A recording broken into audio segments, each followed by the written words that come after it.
Alright, I don't know about you guys, but I feel like this Bulls team is slowly taking years off of my life with the amount of stress they inflict every game. And I'll be honest, I don't know if I could have come on here and done a post-game video losing yet again to the worst team in the league. And when the Magic went on that run and tied it up at 115, I was preparing myself for the unthinkable, that somehow the Bulls could lose to this team that only has 11 wins all season. But thankfully, that was the last bucket the Magic would score in that game, and the Bulls went on an 11-0 run to close it out, which was very encouraging to see because lately it just seems like the Bulls have been buckling under pressure in late game situations. Like even guys like DeMar DeRozan and Zach Lavine have fallen victim to that. But after that timeout, with a little over 3 minutes to go, something lit a fire under the Bulls, and they hustled, made nice plays. They were moving the ball around, took smart shots, and actually played decent defense. Not so much the rest of the game, but in those last few minutes, they did. They played like they wanted to win and wanted it more than the Magic did. So as sloppy as this game looked at times, you can't be too pleased when the worst team in the league takes it to the wire with you at the end. The Bulls finally came through in the clutch and played hard to finish it off, and they didn't mess around like we have seen in other games when they've played down to their competition. And how about the rookie Ayo Dosunmu? Our guy was just announced to be a member of the Rising Stars game, a select group of 12 players, this coming from a second-round pick. He gets that announcement today, and then in tonight's game hits those two clutch buckets, one of which was that three-pointer that sealed the deal and stuck a fork in the Magic. The kid who plays with the confidence and poise like he's been in the league for years was incredible yet again in the starting lineup, and I'll talk more about him in a little bit. Now, as I said, this wasn't a pretty game for the Bulls. Like, I'll be honest, I fully expected the Bulls to blow the Magic out of the water in this one and win by 20+ points. Like, after an embarrassing loss in Orlando, in which the Bulls had arguably their worst game of the season, Vucevic the worst game of his season, I figured given Lavine and Javonte Green would be playing in this one since they were out in the last loss, the Bulls would wipe the floor with them. Kind of like in that very first game against the Magic where the Bulls won by something like 40 points. But no, yet again, the Magic gave the Bulls a lot of problems. I think what impressed me most about the Magic in this one was the speed and pace at which they maintained throughout this game and still managed to take care of the ball really well, even though they're a young team. So they only had 9 turnovers. Bulls also had 9 turnovers as well, but they put up 33 assists as a team and yet still only turned the ball over 9 times. They're going to be a good team in a few years from now. They have the talent and the pieces to get there, but anyway, they were fighting and they were looking to steal another one. And of course, Wendell Carter Jr. balled out yet again against his former team. But what I will say is Vucevic played considerably better this go-around. And I think a lot of that is because the Bulls players are finally starting to recognize that Vucevic is just that much more impactful when he's operating in the paint. Like, yes, I get it.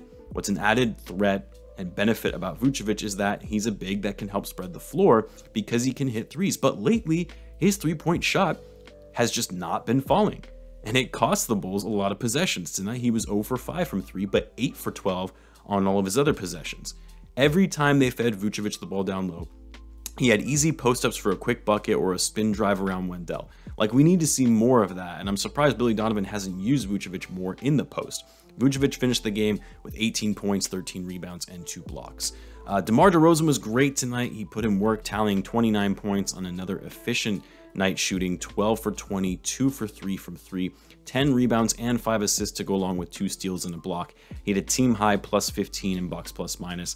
And I was really wondering why Billy Donovan left him out for so long in that stretch in the middle of the 4th quarter when the Magic started going on that run. Like, I get it that DeMar, he usually starts out the 4th quarter, takes a little breather midway through, and then returns to close out the game. But when you see the Magic go on a 10-0 run to tie the game, yeah, it's time to call a timeout and get DeMar DeRozan back into the game. I was pulling my hair wondering what the hell was going on there. And then for Zach Lavine, which hopefully, we'll get some good news from him on Thursday, being selected as an all-star reserve yet again. A good game for Zach as well, but still some decision-making down the stretch from Zach is suspect, and he still gets a little too careless with the ball late in game. So I'm starting to prefer the ball be in DeMar's hands over Zach down the stretch. But for Zach Lavine, though, still did his thing. 26 points on 8 for 17 shooting, was aggressive in getting to the line, and was 8 for 8 from it.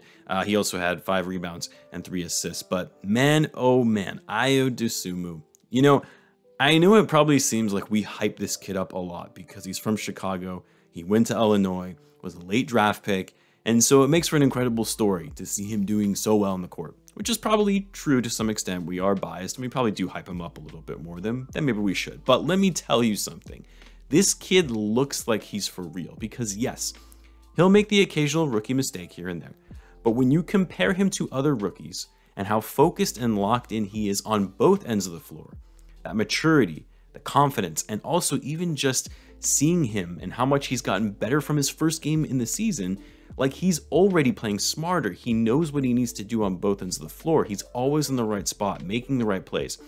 I mean, I shouldn't say always because no player is perfect and mistakes happen here and there, but the level at which this kid plays for his rookie season, stepping up in big moments and starting for the Bulls when Lonzo Ball has been out, that says a lot about him as a player and the potential he has with this team.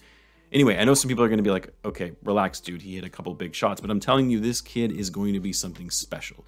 Anyway, Ayo finished the game with 13 points, 9 assists, and only 1 turnover in 36 minutes. And again, if you look at the caliber of players Ayo has been able to guard and to limit their ability on offense, most recently, guys like Jason Tatum, tonight it was Cole Anthony and Jalen Suggs, Trae Young, Luka Doncic, like he's guarding some of the best scorers in the game of basketball and doing it well. And that defense is what has me the most excited about Ayo more than anything as it relates to his future potential.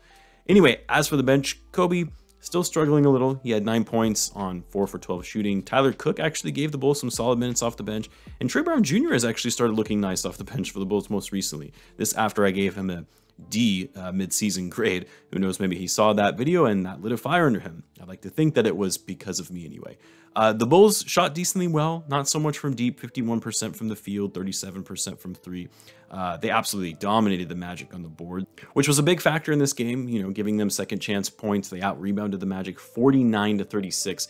Ball movement was great in the first half, but they kind of fell off in the second. Bulls had 17 assists by halftime, but only 8 assists in the second half, which again, I think that's really what led to some sloppy plays that allowed the Magic to stay in this game. And as I mentioned, the Bulls did a good job at taking care of the ball, only committing 9 turnovers in total. So overall, a win's a win. I'll take it. The Bulls win 2 in a row, and now they actually sit in sole position for first again in the East. Now that the Heat lost tonight, the Bulls are now 1 game in front of the Miami Heat and the Sixers. And let's see if the Bulls can keep it going, as the Bulls will be taking on the Raptors yet again on Thursday. Another feisty team that will give you problems if you're not careful. But anyway, I'll be out with another video tomorrow. Until then, guys, as always, be sure to subscribe if you're a Bulls fan, as I do post daily Bulls content. Thanks again for tuning in, guys, and I will catch you in the next one.